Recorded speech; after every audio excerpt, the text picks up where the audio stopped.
everyone, welcome back to my channel. So today we will understand which auxiliary verbs will go along with these pronouns. So without wasting any time, let's get into it and see what are those. So coming to the first one here, I usually goes with am. When you use I, you use the auxiliary verb am. Like I am eating, I am sleeping, I am doing this, I am doing that. So I usually goes with am. And next, the pronouns he, she or it goes along with is. You don't say he am doing this, he am eating. You don't say this. You say he is eating, she is eating, it is moving. Okay, so usually we use he or she for living person and it is used for a non-living thing. Alright, so when we use he, she or it, we use the auxiliary verb is. Okay, and now when we use the pronouns we, you or they, we use the auxiliary verb are along with it. Okay, you don't say we am eating, we is eating, or you am eating, you is eating, or they am eating, they is eating. Instead we say we are eating, you are eating, they are eating. Alright, so you must have understood it. With I goes by am, he, she, it goes by is, and we, you, they go along with are. And auxiliary verbs are also called helping verbs. So moving on to the next one. So when we make a present perfect sentence, we use irregular verbs along with it. Okay, when we use the pronouns, we used irregular verbs, and these irregular verbs are have, has, have. Okay, so has, have, had, these are irregular verbs. So now we will see what irregular verbs goes along with different pronouns. Coming to the first one, the first pronouns we have here is I and you. Now I and you go along with the irregular verb have. Okay, you don't say I has done. Like, so you have to say I have been doing this. You usually add been and ing when we make a present perfect sentence. So you can say I have been doing this, I have been eating, I have done this. Alright? And just like I, you also goes along with the irregular verb have. Like you can say you have been doing this, you have been eating, you have been craving this. Alright, so the pronouns I and you goes along with the irregular verbs have. Now the next pronouns is he, she or it.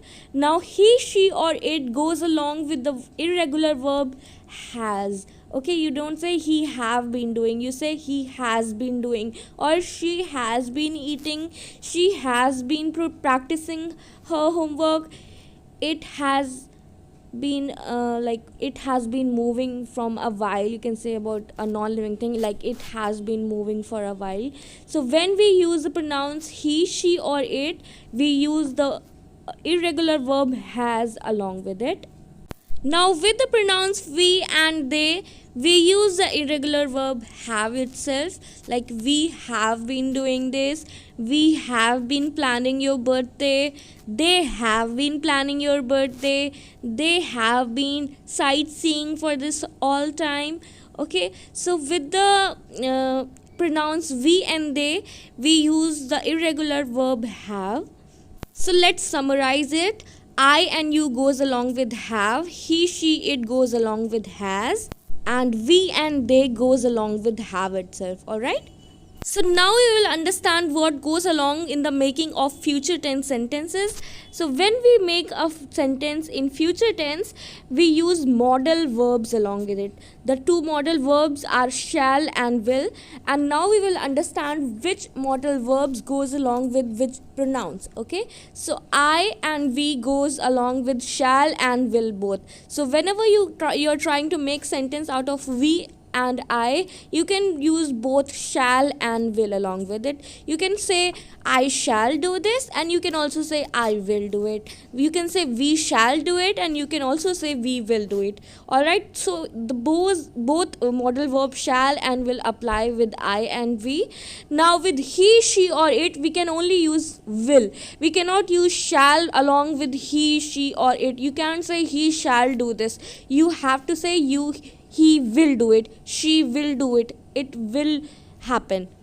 So whenever you use he, she or it, only use will along with it, not shall. And when we use the pronouns you and they, you should use the modal verb will itself. तो हम देख सकते हैं with he, she or it you have to use will. With you and they you can use will, but with I and we can use both shall and will. Alright, so you must have understood it by now. So now when we make a sentence in past tense, we use was and were. So just like is and are, was and were are also called auxiliary or helping verbs. Okay, so now we will understand which auxiliary verbs goes along with these pronouns. With I, we use the auxiliary verb was. Okay, you have to say I was doing that, I was sightseeing, I was cycling. Okay, and just like I, with he, she, it, you have to use was itself. Like he was seeing this, she was doing that, it was moving. So when we use he, she, it, you can use the auxiliary verb was. But with we, you and they, you have to use were. Okay, like we were doing this, you were doing that, they were doing it, we were eating, you were eating, they were eating. You cannot say we was eating, you cannot say you was eating, you cannot say they was eating. Okay, so you with I, you have to use was. With he, she, it, you have to use was. But with we, you and they, you have to use were. Alright, so you must have understood it. So I hope you must have understood the lesson. And here I have a little activity for you. Tell me the answer of this in the comment section. Are you still dash your project? Comment below the correct answer. Alright, bye.